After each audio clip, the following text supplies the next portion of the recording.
업종을 잘 선택해 놓으시면 이번 기회에 굉장히 많은 돈을 벌 수 있지 않을까. 2008년이죠. 워싱턴 뮤추얼이 망했습니다.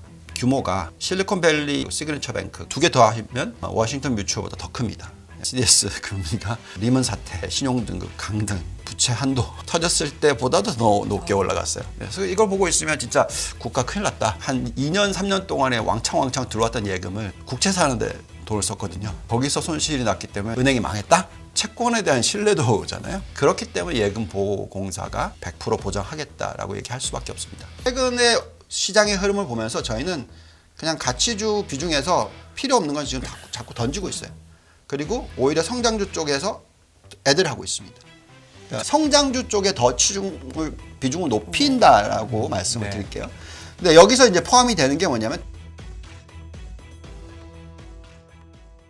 네, 유한타증권 유동건 본부장님 어서 오세요. 안녕하세요. 안녕하십니까. 네. 예, 오늘은 특히 뭐 기다려졌습니다. 예, 네. 은행에 관련된 얘기들이 많이 나오니까 지금 어떻게 봐야 되는지 예, 한번 정리 좀 해주시죠.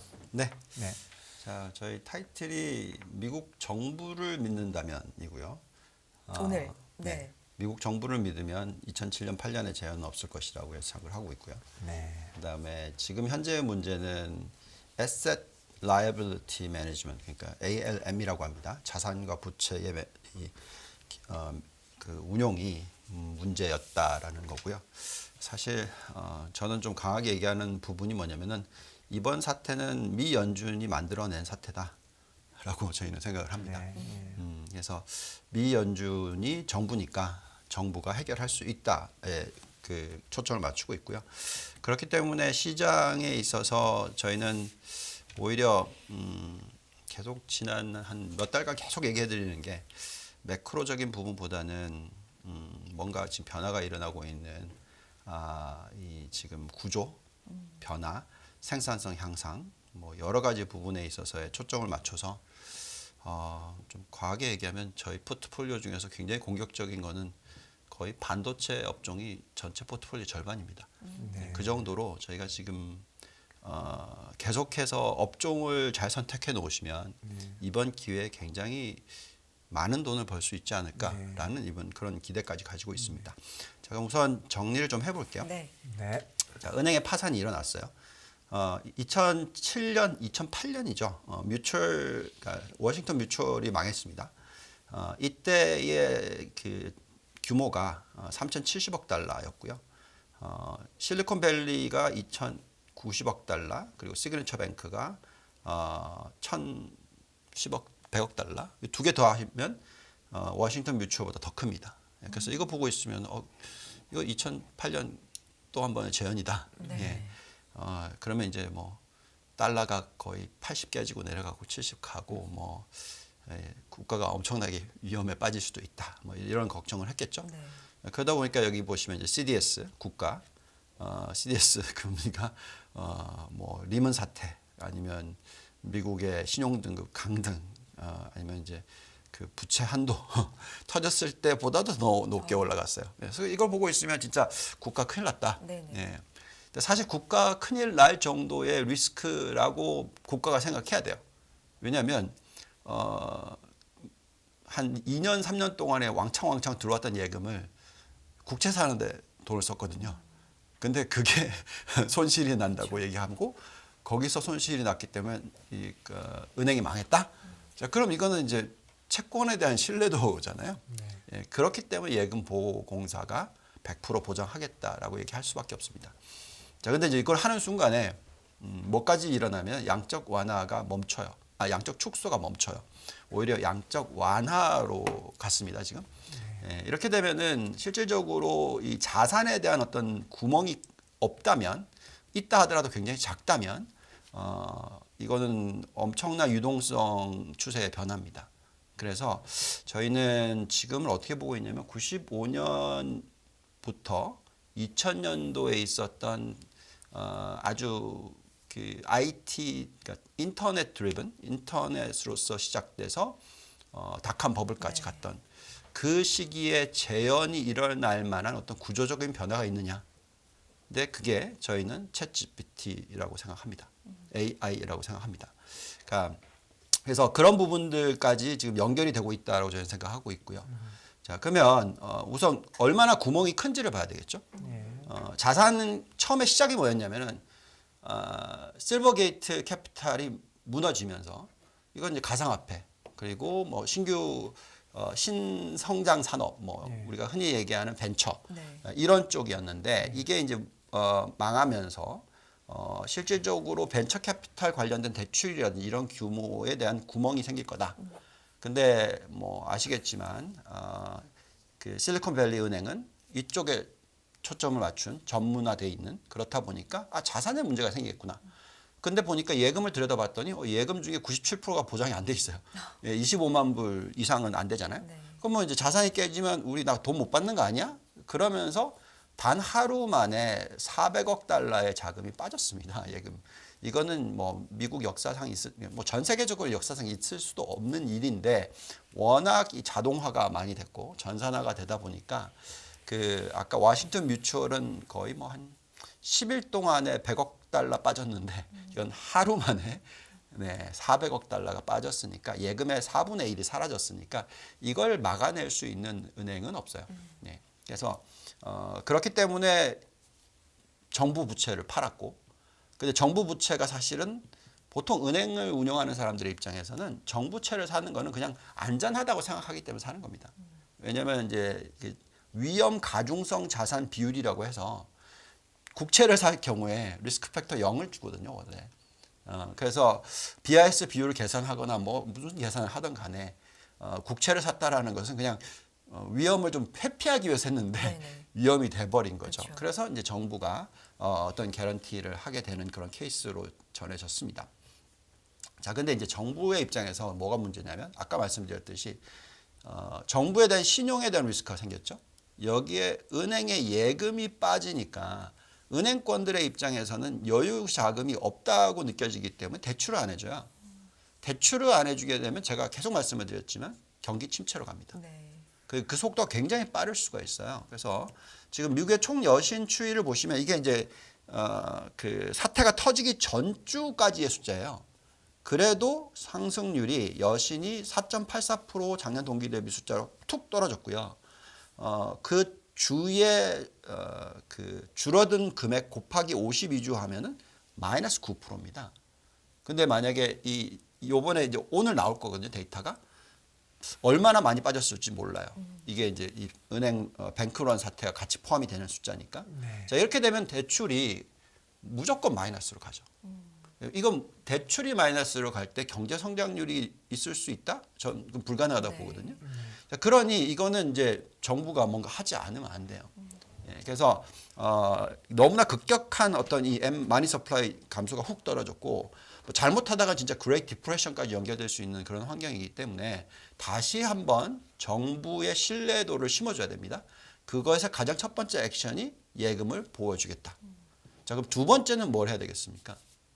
금리를 올리면 안 되죠. 네. 양적 축소를 하면 안 되죠. 왜냐하면 금리가 올라갔기 때문에 평가 손실이 생긴 거고 평가 손실이 크면 클수록 구멍이 커지기 때문에 문제가 생기는 거기 네네. 때문에 추가로 금리가 올라가 버리면 또 손실이 더 더해지니까 이건 문제 해결이 안 되겠네. 그러면서 또 불안이 생기는 거죠. 그래서 제가 볼 때는 미 연준이 이제는 금리를 올릴 수 있는 카드를 쓰기는 이제는 너무 부담스럽다. 그래서 뭐 요번에 0.25 올릴 수는 있는데 그게 이제 5%가 되잖아요. 그러면 4.75에서 5%. 거기서부터 더 이상 올리기는 참 어려울 것 같다라는 생각이고요. 아마 좀 한 지켜보는 타이밍이 한 1년 정도 나올 것 같다. 이렇게 저는 생각합니다.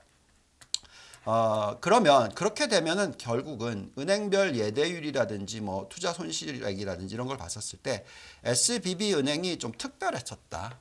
그래서 평가 손실이 잡히면은 거의 자본금을 다 잡아먹는 케이스니까. 근데 지금 같은 경우에는 요번에 또 이제 구제금융을 다른 은행들이 해준다고 얘기 나오잖아요. 네네. 예, 그 이유는 이렇게 구멍이 크지가 않기 때문에 그렇습니다. 예, 그래서 저희가 생각할 때는 이번 사태로서 저는 1달러 될 거라고 생각하고요. 사실 근데 그게 1달러가 안 된다고 치면은 그때는 도대체 뭘 들고 있을지 모르는 거죠.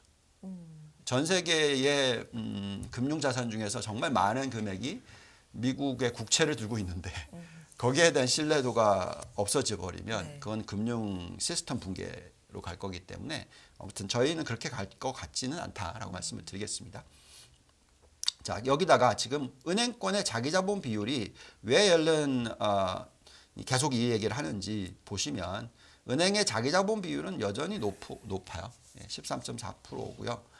여기에 이제 은행 연체율은 1.24%이기 때문에 굉장히 낮습니다. 그래서 지금 현재 시점에서는 가계나 기업의 문제가 아니라 정부에 대한 신뢰도 문제다라고 또 다시 한번 말씀을 저 드릴게요. 13.4가 미국 은행 전체인가요? 네, 전체입니다. 상당히 높네요. 네, 아주 높습니다. 예, 예.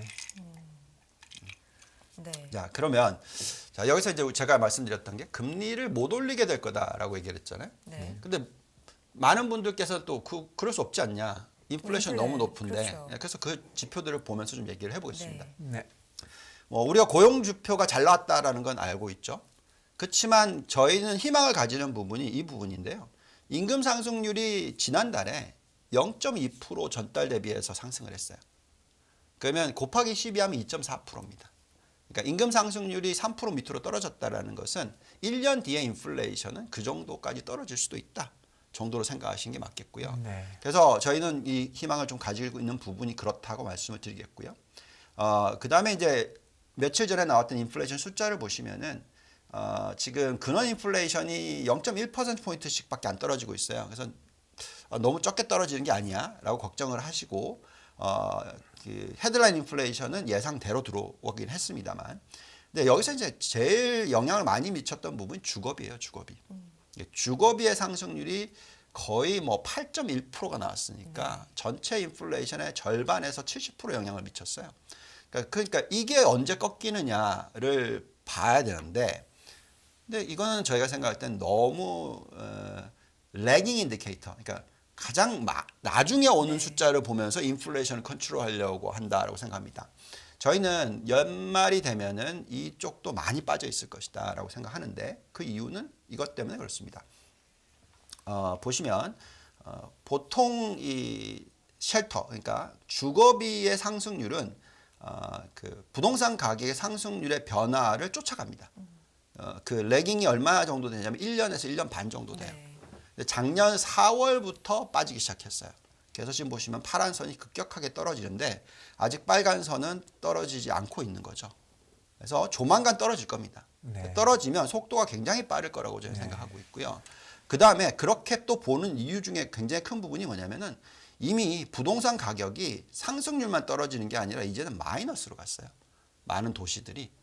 그렇기 때문에 이거는 이제 자산 가치의 감소로 나타나는 거잖아요. 이거는 굉장히 리스키하기 때문에 저희가 볼 때는 금리를 올려서 컨트롤하는 건 이건 너무 많이 했다 정도로까지 보고 있습니다. 그래서 저희는 이 주거비 인플레이션도 연말이 되면 잡힐 거고, 그래서 아마 인플레이션이 3%대로 잡힌다면 금리를 5%까지 올려놨으면 정말 많이 했다.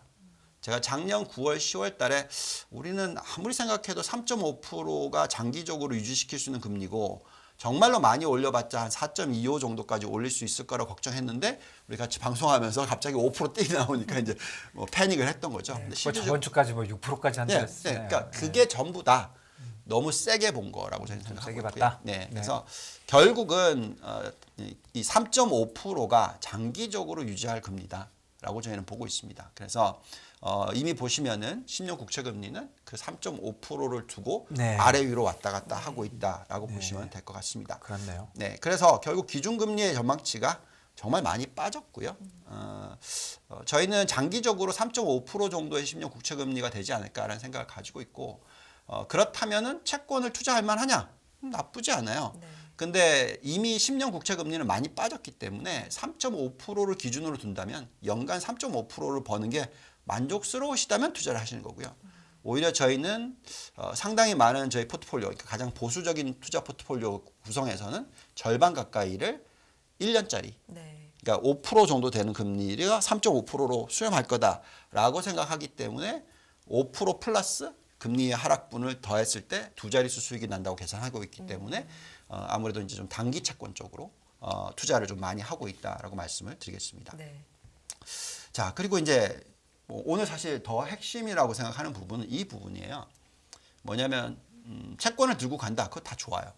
그렇지만 지금이 엄청난 어떤 시대적인 변화가 오고 있다라는 것을 많은 분들께서 지금 매크로에 휩싸여서 거기에 초점을 두지 마시고 지금 정말로 얼마나 이 챗GPT AI가 세계를 변하게 만들지에 대해서 정말 공부를 많이 하셔야 됩니다.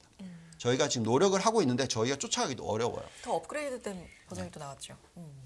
근데 예전에 그 인터넷 처음 나올 때 난리 났었잖아요. 네. 사실은 저는 이게 진짜 세상을 많이 바꿨다고 생각하는데 네. 그만큼 바꿀까요? 더 바꿀 것 같은데. 그래요? 네. 저 개인적인 의견입니다. 이건 무조건. 네, 네. 네. 내가 자. 재밌기는 엄청 재밌는데. www. 점 나온 게 맞아요. 89년, 90년에 나왔는데 네. 저희가 막 쓰기 시작한 건 언제죠?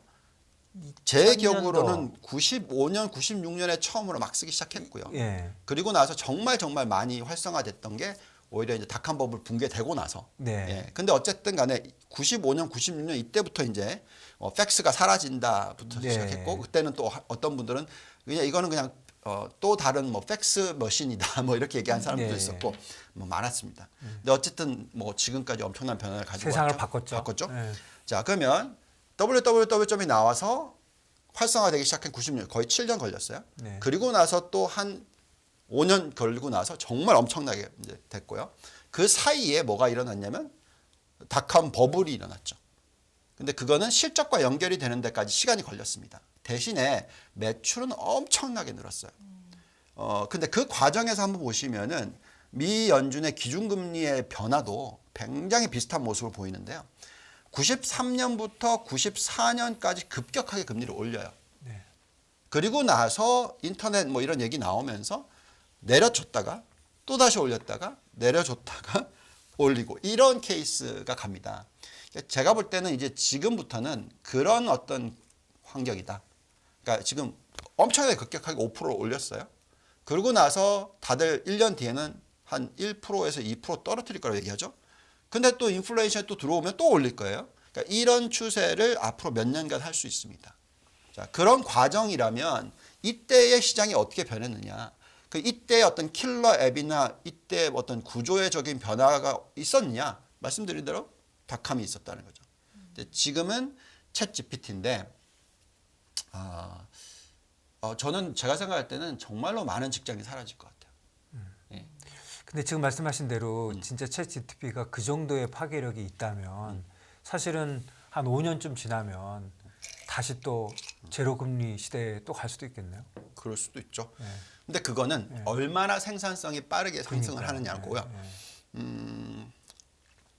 아무튼 그래서 제가 계속 말씀을 드리지만 그 생산성 지표를 근데 궁금하긴 해요. 네. 뭐 엄청난 것 같기도 한데 이제 저희가 기술에 대해서 잘 몰라서 그런지 야 이게 인터넷 나왔을 만큼 그 정도인가? 예. 그러니까 어느 정도냐면요. 제가 간단하게 얘기하면 네. 비서가 생긴 거예요, 그냥 모든 일에 있어서. 예, 옛날에 우리가 비서. 구글 트랜슬레이트 쓰면은 짜증 났잖아요. 예, 짜증나죠. 무슨 이게 말도 안 되는. 예. 근데 요즘에는 뭐 너무 너무 좋으니까 네. 뭐 그러니까 제가 이런 알겠습니다. 얘기까지 하기는 좀 어려운데. 네, 알겠습니다. 네. 예, 예. 그리고 저희가 저 같은 사람은 리서치 본부를 운영해 본 사람이기 때문에 네. 앞으로 얼마나 사람이 필요할지가 보이거든요. 네. 안 필요해요. 예. 그러니까 10명, 20명 필요 없습니다. 네. 한두 명만 있으면 됩니다. 이거는 제가 볼 때는 모든 산업에서 다 적용이 될 거고요. 지금 보시면은 그 GPT 관련돼서 AI 관련해서 이제 엄청난 컨퍼런스들이 만들어지는데 이제 기업들과 연결시키는 것들이 막 나올 거예요. 이제 굉장히 빠르게 움직입니다.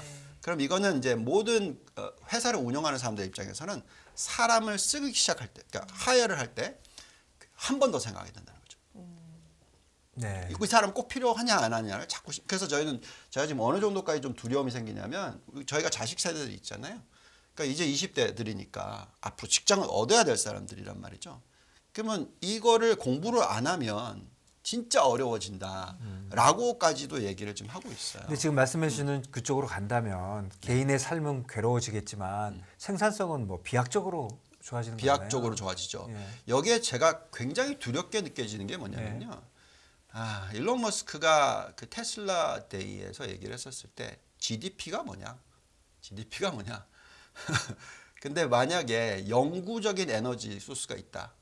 그러면 GDP는 기하급수적으로 늘어난다. 네. 말이 맞거든요. 그래서 이게 연결이 돼 있어요. AI, 자동화, 로봇, 이게 이제 테슬라 자동차도 로봇의 일종. 여기에 전체적인 연결, 여기에 전력을 효율적으로 바꿔서 과거에는 100을 쓰던 걸 30만 쓰면 되게 만든다. 점점 더 줄게 만든다. 네. 이게 이제 신재생 에너지와 연결. 그러니까 이 큰 파이의 변화가 이거는 저희가 그러니까 막 그 뒤에서 찌릿찌릿 하는 그런 느낌이 있거든요. 투자하는 사람들 입장에서는 뭐그 정도까지 그렇네요. 그런 네. 느낌을 지금 많이 받고 있습니다. 네. 네. 그래서 저희는 뭐 달러 지수의 추이라든지 10년 국채 금리의 추이는 앞으로 그냥 박스권에서 어쨌든 하향 조정 요렇게 보고 있기 때문에 이거는 이제 시장이 굉장히 자금이 어떻게 보면 이런 신성장 산업에 많이 몰리게 될 거고요. 그것을 대변해 주는 효과가 뭐냐면 딱 보시면은 이런 사태가 터졌는데 나스닥은 안 빠지죠. 빠졌다가 다시 올라오고 네. 빠졌다가 다시 올라오고 좀 계속 제가 말씀을 드리잖아요. 네. 근데 이제 이럴 수는 있어요. 완전히 신성장 업종일 경우에 현금 흐름을 확보를 못했으면 자금 조달이 확보가 안 됐으면 금리가 높기 때문에 생존할 가능성이 떨어진다. 그래서 이게 어떻게 나오냐면 양극화 현상으로 가기 때문에 그게 더 가속화돼서 최근에 보시면은 빵 마가 종목들이 정말 많이 올라요. 네네. 네. 전에 그때 차트 보여주면서 뭐 빵 마가의 PER이 25배, 4배고 뭐 나머지 기업들은 16배, 7배니까 이건 발효해야 되고 이거 사야 된다. 네네. 이거 했다가 완전 망했죠, 지금. 맞아요. 네. 그 얘기 많이 했었죠. 네. 한 5개월 전에. 예, 그 전략이 제가 틀렸다고 계속 말씀을 네. 드렸는데 지금은 오히려 양극화가 되고 있어요. 네. 자, 은행도 보세요. 지방은행들 다 던지죠. 대형은행 사야 되는 거죠. 네. 지금 이게 안타깝게도 우리가 그런 시대에 살고 있습니다. 네. 예. 그래서 저희는 이럴 때 고민이 참 많아요. 네. 그러니까 어떻게 투자를 해야 되느냐. 네. 근데 어쩔 수 없습니다.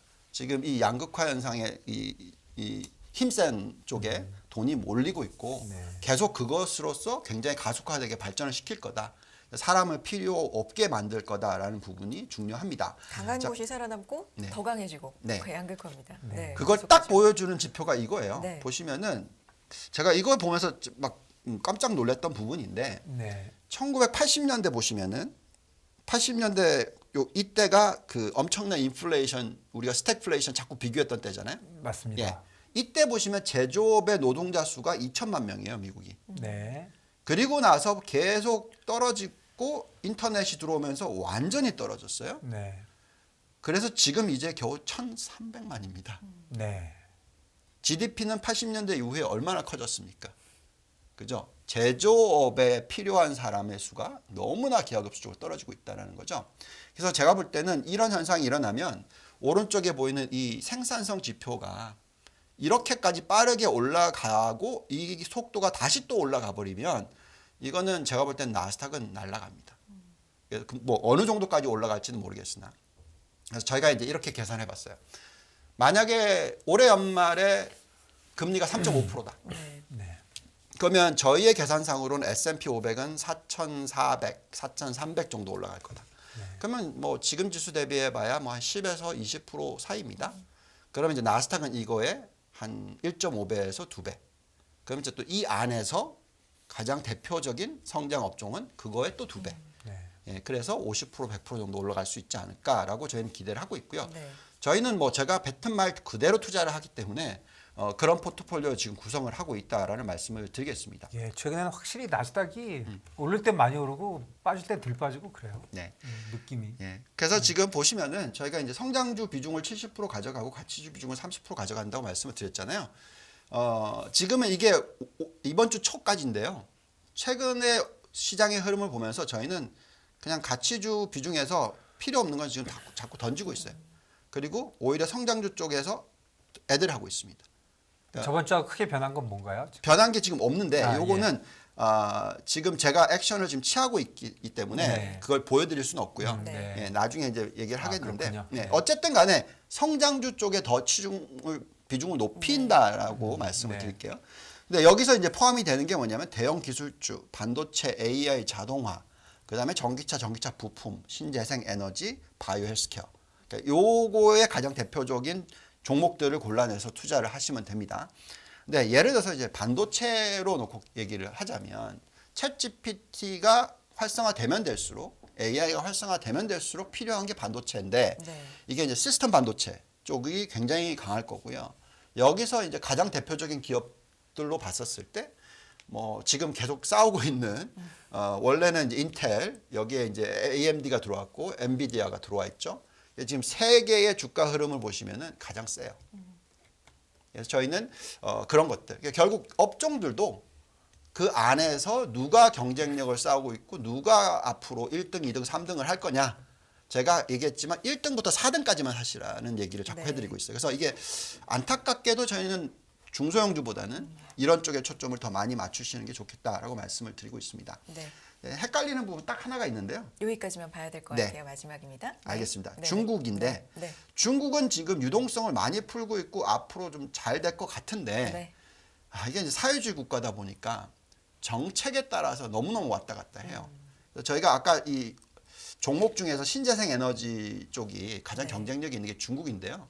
이 주가가 지금 많이 빠졌어요. 최근에. 그래서 저희가 참 투자하기가 어렵습니다. 어쨌든 중국은 그래도 투자를 일정 부분 해야 된다라고 생각을 하기 때문에 네. 그 부분은 보시기 바랍니다. 여기까지 듣겠습니다. 유도범 본부장님이었어요. 고맙습니다. 감사합니다. 네. 금융투자로 돈 벌기 쉽지 않으시죠? 그런데 불가능한 것도 아니죠. 글로벌 IB 트레이더의 눈으로 본 더 넓은 금융의 세계, 그들의 투자의 기술 정말 궁금하지 않으십니까? 여러분들을 응원합니다.